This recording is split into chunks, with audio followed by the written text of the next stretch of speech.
moderator will be from Nature Positive Initiative Executive Director Gavin Edwards. Over to you.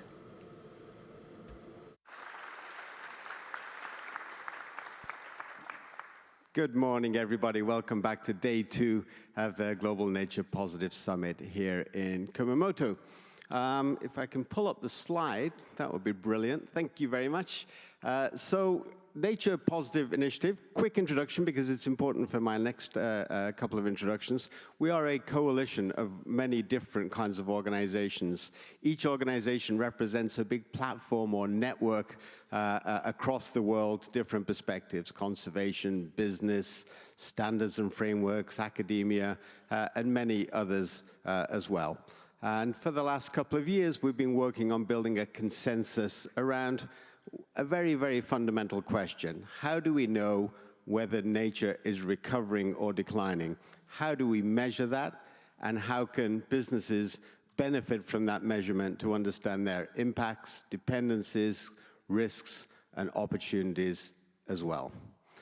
Now, that 2-year journey has taken an awful lot of people around the world to engage, starting with back 2 years ago, an analysis of the kinds of metrics that could be used for this challenge, consulting widely with many different actors around the world, building out what we thought would be a good answer to that question, testing it, public consultation, piloting. We had piloting companies, about 100 companies around the world wanted to help us answer this question as well. So we ended up with about just less than 30 companies around the world, and some of them on the panel this morning and the panel this afternoon. You'll hear from their perspectives as well. It's important to not only have measurements that are highly credible, but also are practical and decision useful for companies as well.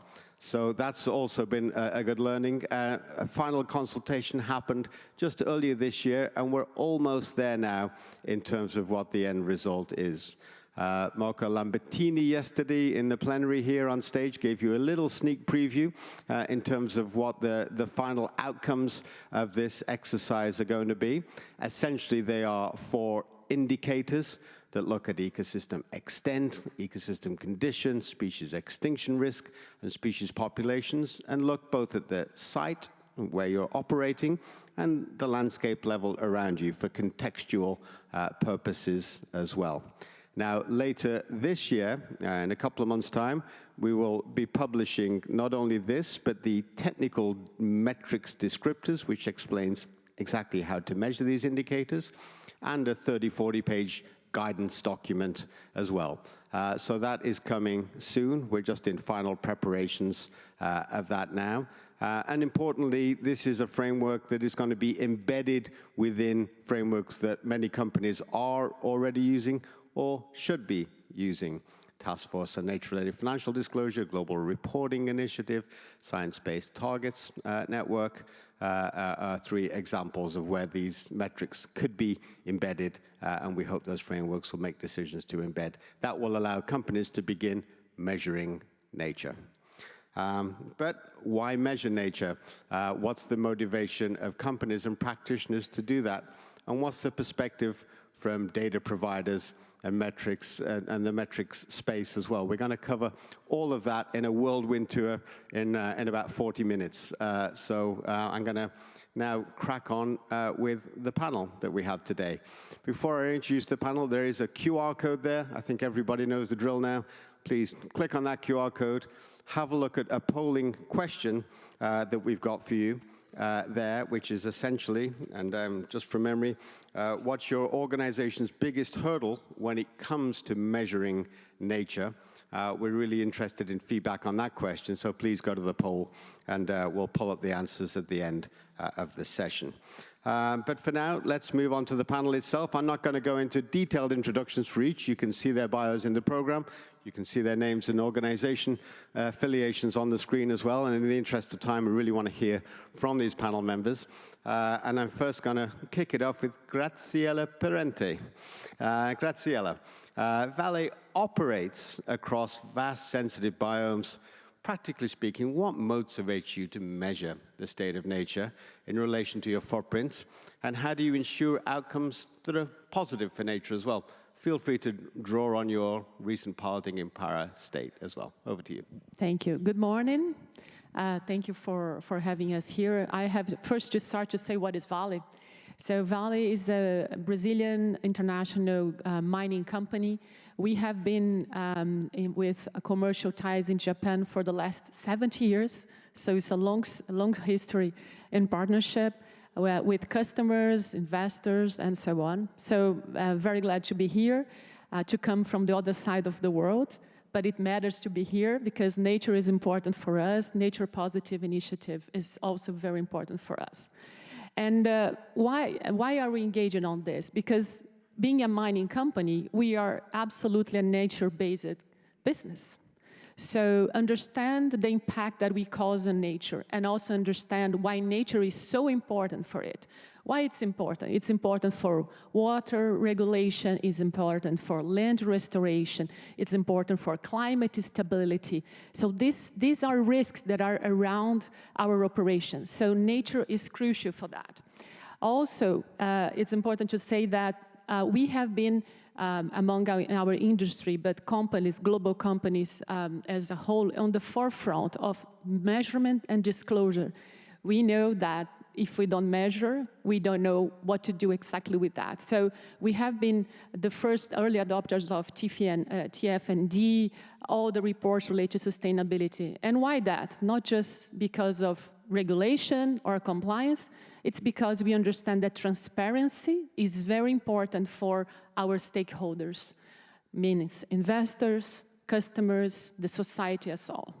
So being close to the nature positive and implementing this monitoring is very important. We have been doing this not from yesterday. We have been doing this for the last 20 years. And this is very important because how are we going, because climate, pretty much people know how to communicate and what to measure. And that's why you have so many legislations across the globe. But nature is something so specific. And being a company that 8% of its operations is in Brazil, which is a mega diverse country when you are talking about nature, where our operations are in the Amazon or in the Atlantic forest, this is even more important.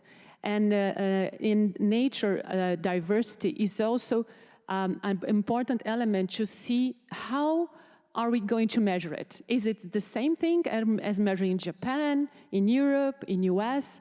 Maybe not. So, but this should not prevent us of trying to find something standardized and harmonize it, which is a big challenge for companies that operate globally, is how we harmonize things, how we are able to translate. And in the many conversations we have, like with investors, they always know what to ask about water. But generally, it's very difficult for them to ask about nature, about biodiversity. So that's why we understand that we have to be engaged on this to translate the things that we have been doing in the last 20 years. So we were very pleased to engage and to be one of the companies piloting the metrics and to look on this. We have done this in our main operations where 60% of the iron ore comes. And we did this looking for some specific topics like nature impact, the species that are at risk, and so on. And I think the main learning that we have is you have to start from the information you already have. You are not starting from scratch. You have to go to your history, the things you are doing. The other one, that the challenge of this very diverse biome is to understand that it's going to be difficult. It's not going to be easy. Even in the same location, same assets, we have different biomes there. So this presented us some challenges to face. But we also understand that it's crucial for us to translate this, not just for the external people, but also for our communities and society. There is a high expectation for our social license to operate from society, what we are doing on this. And nowadays we protect around and around 11 million hectares, which is quite a big thing. So how we are able to gather that data on this. So this is our journey on it. And we are working also with we have our own research and development institute focused on nature of the Amazon. So we are doing many of the assessments internally, but also bringing external experts for us to be able to translate this and the metrics that the market will value and that will strengthen the nature agenda. Thanks so much, Grazielle. That's a really good tour of the rich work you've been doing in 6 minutes flat, so thank you. Standardization was a key word that I heard there as well. Maybe we'll come back to that word in a little while. But next, let's hear from Kenta Oshima from Kirin. Mr. Oshima, as the General Manager of Corporate Strategy, you oversee the core direction of Kirin. Kirin was an early adopter of the TNFD here in Japan. Why did a company like Kirin decide to assess and disclose nature impacts and dependencies? And if you can draw on your recent piloting efforts in Sri Lanka, that would be great for the audience too. Over to you. Thank you. Thank you very much, Gavin. I am Oshima from Kirin Holdings. Why is it that regarding natural resources, we have worked on assessment and disclosure? At our group, Kirin, nature is not positioned outside of our boundary, but we have internalized nature within the boundary of our business. That's how we perceive nature. In our business, when it comes to water, agricultural crops, or ecology, and surrounding communities. So we are supported by nature as we conduct business. Our group started with the beer brewery. So barley is used as a raw material, and then yeast is used to conduct the brewery. So we have cherished nature. So for us, the dependency on natural resources is quite significant for our business. That's what we have deeply understood as we have conducted business. And what we have felt is that the relation between our business and nature has been changing. And the value creation in our business is being increasingly influenced by nature. In the past, company creates the plan, business plan.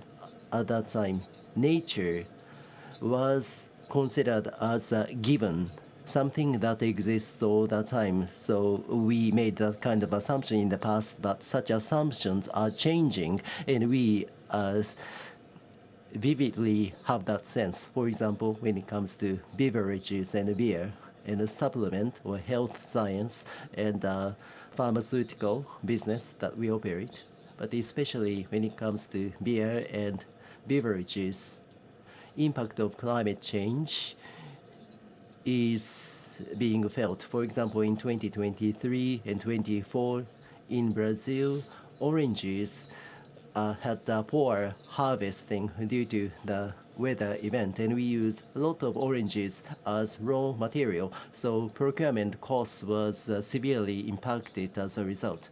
Also in the USA, we have the largest scale craft brewery, New Belgian Brewery and Bells.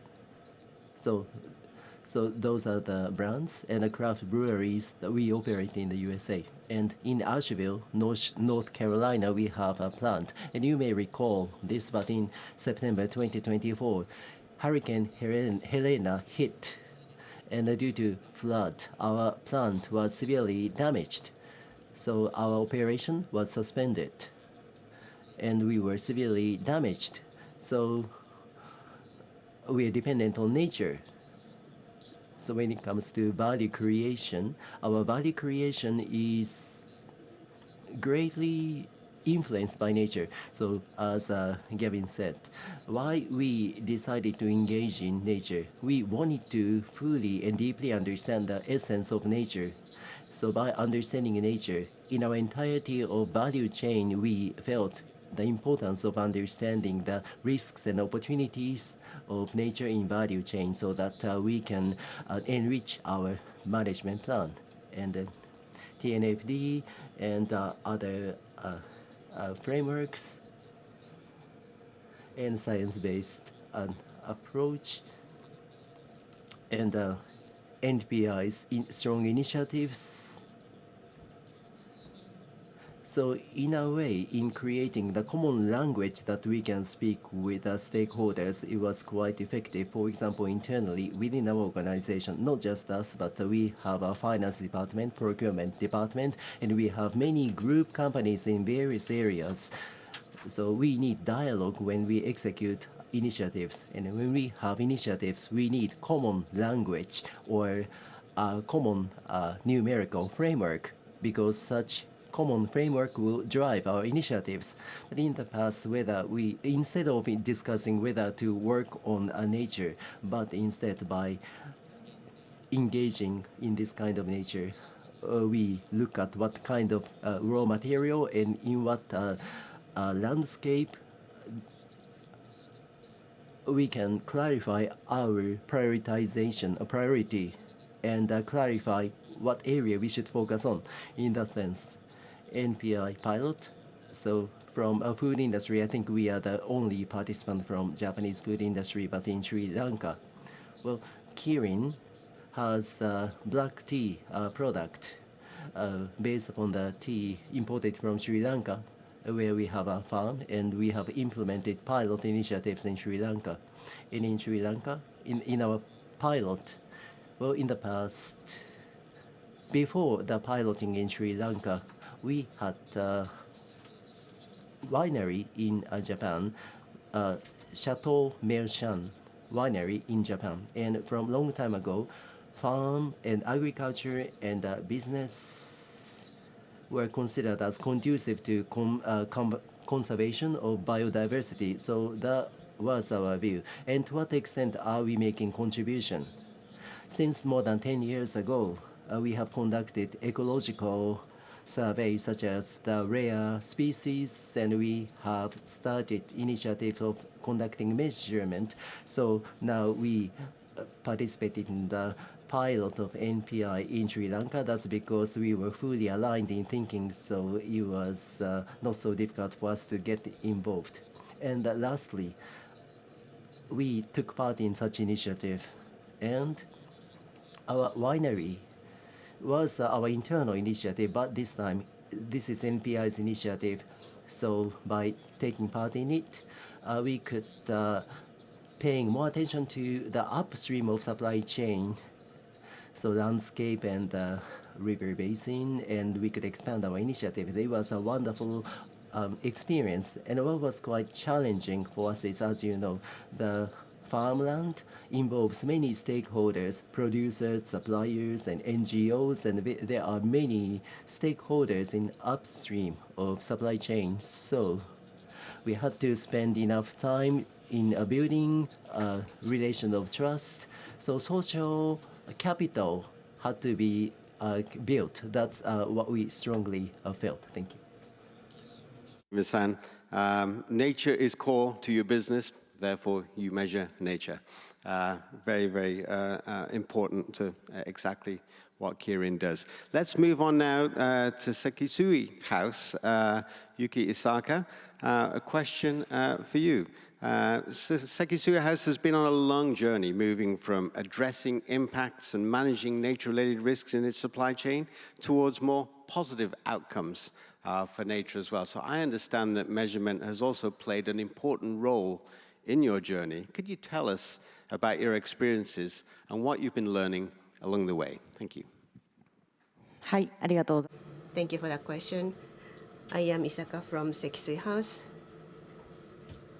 So we are a Japanese housing company, mainly for the detached houses, both in Japan and outside. We've been building and selling the different types of houses.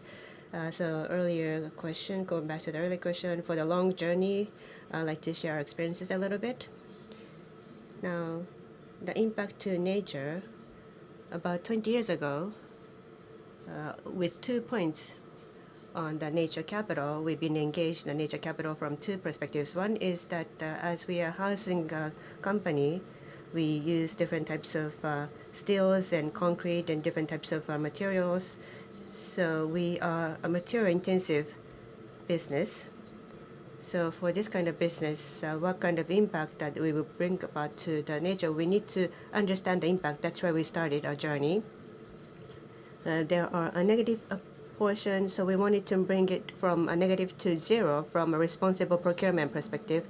What are our major raw materials? We wanted to identify them first.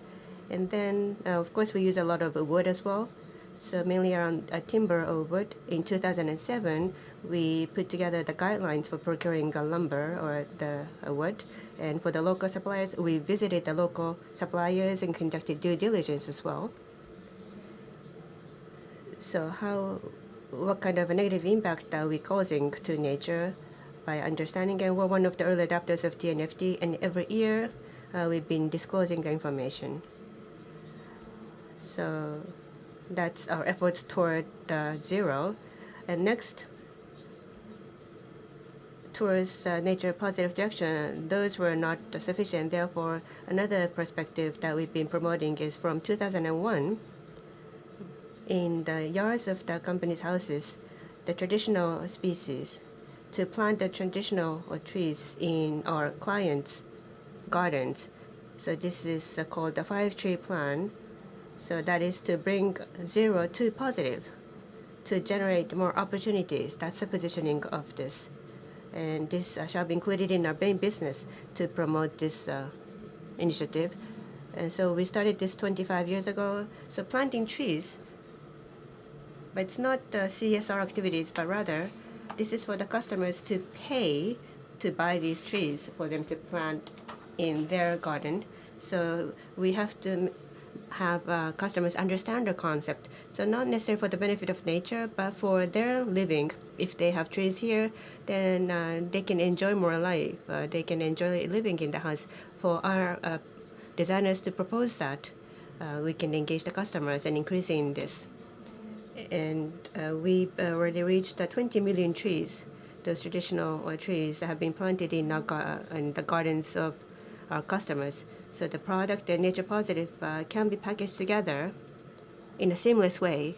That's very unique about this initiative. So together with the end users, we've been engaged in this kind of action for a long time. So these activities, are they really impactful, effective?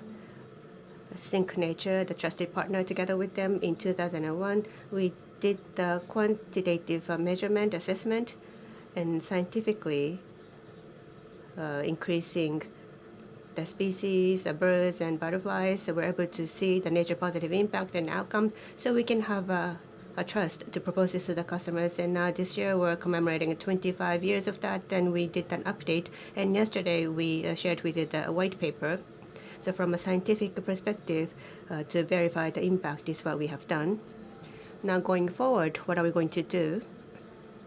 So with this scientific base, we don't want to end it there, but we want to bring it to the tools, this 5-tree compass. For biodiversity to be maximized, this is an internal tool that we developed internally. So for the designers, or with this particular location, if you enter these different types of trees that they want to plant, how we can maximize the biodiversity, this maximum proposal will come out. So to the end users, a science-based nature positive proposal for the gardening can be achieved. So as a support tool, this has been rolled out throughout the country from April. So by bridging the employees and the end users and measure them and implement them, and by changing the garden, the community itself can be changed, and that would be a big momentum for the nature positive. So nature positive in the city is what we are also promoting. Which really good examples of looking at your site, but also your supply chain and understanding both and be able to apply measurement to both as well to understand your full materiality of impacts and opportunities as well. Thanks so much, Yuki. Let's move now onto the data end of the spectrum. As you see, we move across the panel here. The two speakers on the end are going to dive into what is underpinning the first three speakers' interventions. I'm going to start with you, Yana Gevorgyan. Yana, so establishing a baseline requires macro-level data, which is also meaningful locally.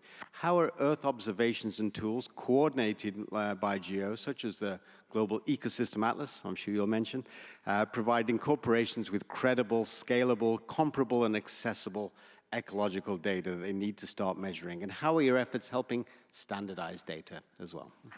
Thank you, Gavin. Good morning, everybody. First, I'd really like to give kudos to the three companies through their representatives that have been speaking, because they are really showing what it's like to move beyond just commitments and really begin to take action and measure outcomes. I'd like to turn our attention to ecosystems, which are the life support system for all of us, habitants of planet Earth. Marco Lambertini likes to remind us that nature positive is a measurable goal. And measuring nature means understanding nature. And it means understanding its ecosystems and its species.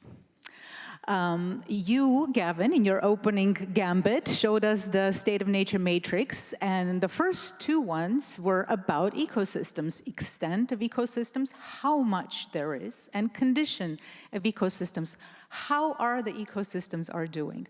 These are really great, important questions to answer, but it's very difficult to answer those questions when you don't actually know what ecosystems are there and where they are. You have to know that first before you can answer the question how much there are and how are they doing.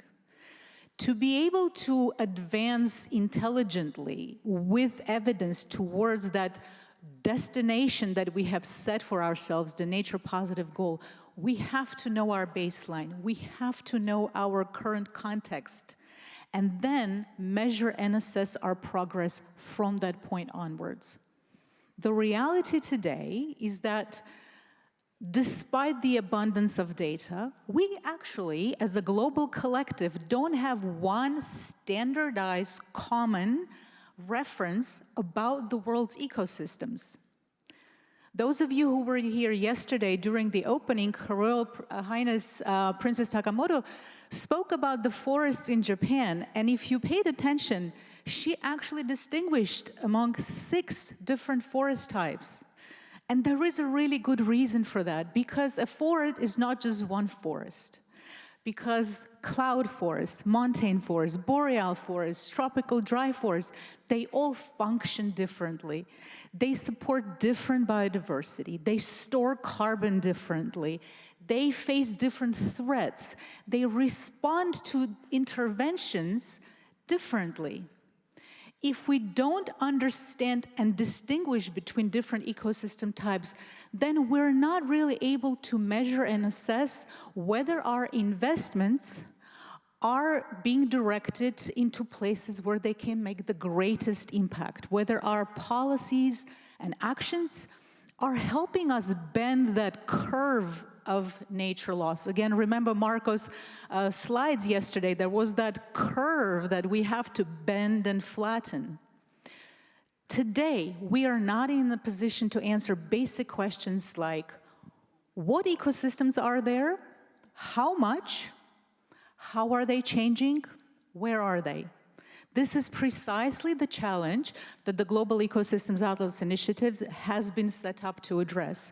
The Group on Earth Observations, which is my organization, together with CBD, Secretariat, and IUCN, have taken on this exciting task to coordinate a global collective effort to create the world's first map of all ecosystem types, 110 ecosystem types. We've been working with countries to bring together high-quality national ecosystem data into this common global reference through a process of integration and standardization. And I remember Grazielle spoke in her intervention about the importance of having standardized, comparable data so that multinational companies can actually intelligently and in an informed way compare results across different geographies. Where national data does not exist, we build new maps using Earth observation, AI models, and curated training data sets. It's important to state, though, that the global product that we will create does not replace national knowledge. It simply brings the national knowledge in an interoperable, comparable, common framework. It does not replace national local knowledge, it connects it. What does this mean for the world of businesses and governments and our global collective? Once we have that common standardized map of the world's ecosystems, businesses can implement the locate step of the TNFD LEAP process with great precision and confidence.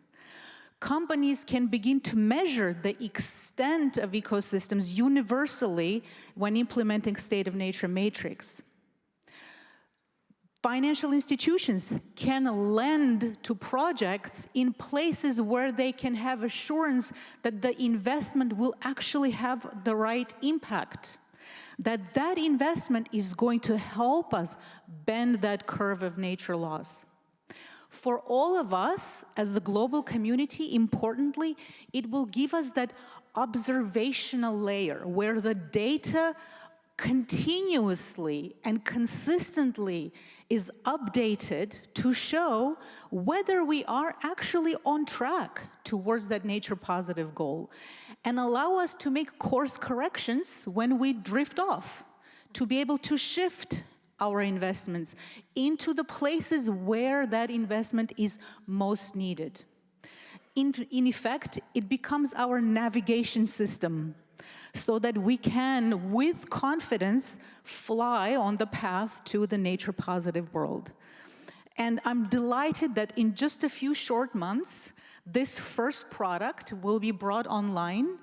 And from there onwards, we really look forward to more and more companies stepping up to use this standardized resource to be able to identify the baseline, and then consistently and continuously, based on live data, measure progress and be part of the global conversation that steers us towards the nature-positive goal. Thanks so much, Yana. And as you can hear from the first three panelists, already measuring nature, and these incredible tools and approaches are just coming into place right now. These building blocks are there. It's going to become easier over time. But in order to do that, there is some infrastructure that's needed in the background as well. I'm going to introduce now Joe Miller from GBIF. And Joe, perhaps GBIF, you can explain how you're providing a global data infrastructure on biodiversity. Where are we in terms of availability, accessibility of biodiversity data, particularly data that are decision useful for companies and investors? Thanks, Gavin. GBIF, the Global Biodiversity Information Facility, is an intergovernmental organization and a network of people, and most importantly, a data infrastructure providing standardized biodiversity data for science and policy. We're supported by 70 member nations, and we are happily celebrating our 25th anniversary this year. I'm happy to state that GBIF data is already being used by businesses, data brokers, and data-driven consultancies for corporate reporting to measure risks in their value chains. For example, here in Japan, Think Nature and the team at Bridge Project at Waseda University used GBIF-mediated data on tens of thousands of species to develop species distribution models to help estimate risk, including species extinction risks. GBIF data is the core starting point for tens of thousands of IUCN Red List assessments, which of course are core to national and corporate reporting. And GBIF data is critical data layer to many of the indicators the Kunming Global Biodiversity Framework targets, including red lists, conservation, protected areas, invasive species, and corporate reporting, to name a few. Good data is available and is being used now, and as we move towards a nature positive world. As we heard here on this panel, there is a lot of data being maintained by the business sector now. And businesses can improve the data that we have in GBIF by sharing the data they have generated as part of these environmental impact assessments, as per recommendation 5 of the TNFD, Improving Nature Data Value Chain. Already, 130 companies share data with GBIF. 130 countries have already started. Grazielle mentioned Vale's research arm, and Vale has started sharing data with GBIF, including environmental DNA monitoring data from the Amazonian region. Data shared with GBIF from Vale have been cited in 600 peer-reviewed research publications and has been used in 16 IUCN Red List assessments about a species risk. So what we have here is impact. I would say unintended positive impact of sharing data.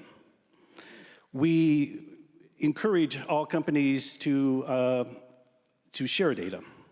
And there's a really great opportunity, as we heard from our panelists, especially here in Japan, which has a great history of sharing data and a strong signing on to the TNFD recommendations. And we certainly look forward to Japanese leadership in business leadership and government leadership in sharing this private sector data with the common good. Over the past 5 years, GBIF has invested in converting our data infrastructure from an occurrence-based infrastructure, the basic information of a species was viewed here at this time and place, to an event-based infrastructure where an event or a series of events in which multiple species were observed with over a defined space and time. For example, a series of camera traps were deployed in a national park to monitor kinds and numbers of, including absences, of mammals in a park. That's an example of an event. This is how scientists collect data, and now that data can be shared in its original robust format with GBIF. This is the data that is required for the indicators of the Kunming Montreal Global Biodiversity Framework. So Gavin, private sector already is using GBIF mediated data in their corporate reporting, starting to share data with GBIF, and we recommend increasing that sharing of GBIF. And GBIF is prepared to manage biodiversity monitoring data, which is a key measuring, key in measuring the success of a global nature-positive future. Thanks so much, Joe. Key message there for everybody in the audience. Share data in. It might be counterintuitive when you think, my competitor's going to use that data as well. But you will all benefit from the sharing into the system, and it will lower the cost for everybody in the future as well. Maybe we can get the polling results in my hand while we're grabbing those. I've got one final question. Time is tight, only 5 minutes left, so less than a minute each to answer this question. So maybe just think of one barrier which is going to be there and needs to be overcome to measuring nature positive. Over to you, Grazielle. First of all, I'm gonna repeat what I said. So we have to have metrics that are standardized. Why? Because they have to be science-based enough to be relevant. They need to be simple enough that you can explain to people. It's not just for experts. And also, they should be comparable to be relevant for the others. So this, I think, it's a challenge, but that's why we are working, this coalition of organizations. And last but not least, they will be just really relevant if they are business-oriented, if we are able to put this on our governance and our risk management framework, and last but not least, to make it in the decision-making. Thank you. Thank you. Standardization, hopefully we'll have an answer to that in a few short weeks for State of Nature. Thanks, Grazielle. Kenta-san, over to you. Yes. As mentioned, thank you. As mentioned, in the sense of barrier after measurement, when it comes to implementation, I think we face a barrier. I am repeating myself, but usage, when it comes to usage, usages where we have interaction with nature. So in the upstream of supply chain, important thing is how ideas can be deployed. And in order for ensuring deployment, important thing is to involve the supply chain stakeholders such as community members and producers, and a mutual understanding needs to be built, and we ourselves need to deepen our understanding on nature. So social capital aspect needs to be fully built. So it's not really a barrier, but it's a challenge that needs to be worked through. And by measuring nature, we need to translate what we understand into actual action, which needs to be implemented. And with that belief, in a step-by-step manner, we are making progress. Thank you. Over to you, Yuki. はい、ありがとうございます。Thank you. So to implement in the business, I think is very important. And by embedding that,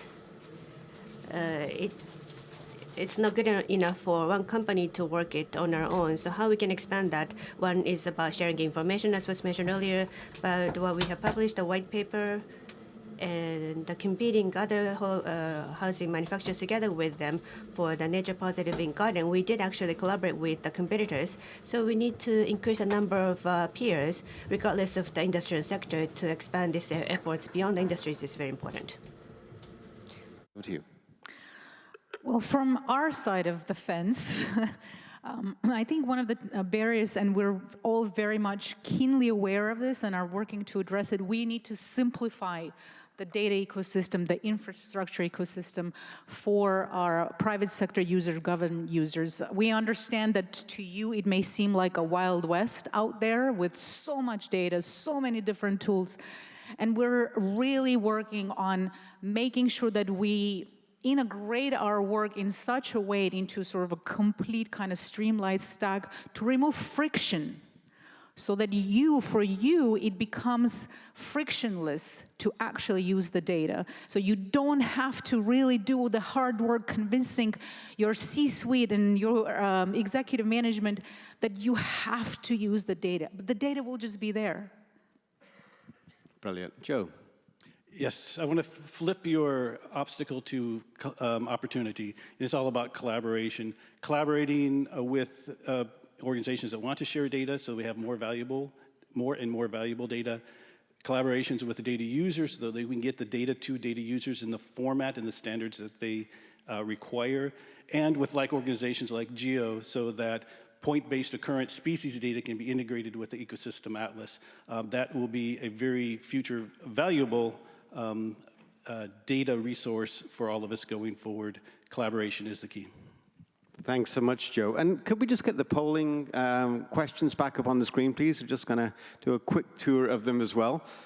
What's coming out most strongly, I think, is the point that Grazielle made, standardization, and we heard that from Yana as well. So as we said, and there'll be a session this afternoon where we'll go a little bit deeper into this question so you can see a little bit of what's coming to answer that as well. But also cost of accessing and measuring. We heard from the last two panelists there, some hope on the horizon, ever lower cost, ever ease, less friction as the direction of travel.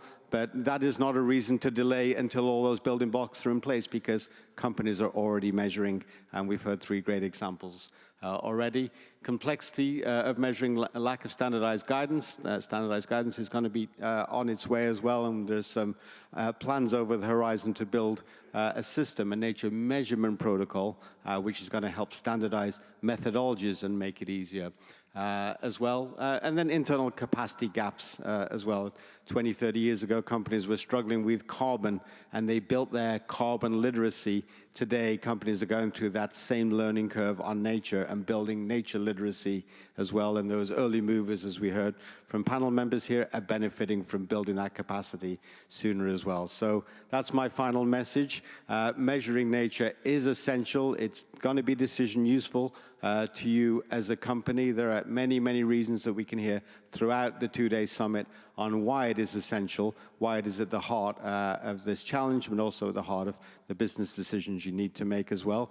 It is becoming easier. It is becoming less friction involved as well. So please, please start your nature positive journey. Take the first, the next, the third, the fourth step, and you will benefit. And of course, nature will benefit as well. With that, I'd like to thank our panelists for their reflections today and the fantastic audience that's shown up here in Kumamoto as well. Thank you very much. ありがとうございました。 Thank you very much. Please send another round of big applause.